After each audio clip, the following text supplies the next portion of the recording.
அந்த நகரம் ஒரு நிமிடத்தில் உயிரோடு இருந்தது. அடுத்த நிமிடம் நரகமாக மாறியது. கட்டிடங்கள் குலுங்கின, வானமே கத்தினது போல வெடிப்பு. மக்கள் ஓடினார்கள், சிலர் நின்றார்கள், சிலர் இனிமேல் ஓட முடியாமல் மண்ணோடு கலந்தார்கள். அந்த குழப்பத்தின் நடுவில் ஒரு மனிதன். முகம் சிதைந்தது, கண்களில் பயமில்லை, வெறித்தனம்.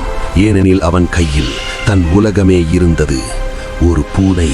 அந்த பூனை சாதாரண பூனை அல்ல, அது அவனுடைய கடைசி குடும்பம். மனைவி போனாள், மகன் போனான். அந்த இரவில் உயிரோடு மீதமிருந்தது இந்த சிறிய உயிர் மட்டுமே. வெடிப்பு இன்னும் நெருங்கியது. கற்கள் பறந்தன, போலீஸ் கார் கவிழ்ந்தது. மரணம் அவனை தொட வந்தது. அவன் கத்தினான், உதவிக்காக அல்ல, எச்சரிக்கையாக. நீங்க ஓடுங்க, என்ன பத்தி கவலைப்படாதீங்க. ஒரு கையால் பூனையை உயிரை விட பலமாக பிடித்தான், மற்றொரு கையால் உலகத்துக்கே எதிராக கையை நீட்டினான். அந்த பூனை கூட அவனைப் போலவே கத்தினது, பயத்தால் அல்ல, உயிர் வாழ வேண்டும் என்ற ஆசையால். அந்த நாளில் நகரம் பல உயிர்களை இழந்தது.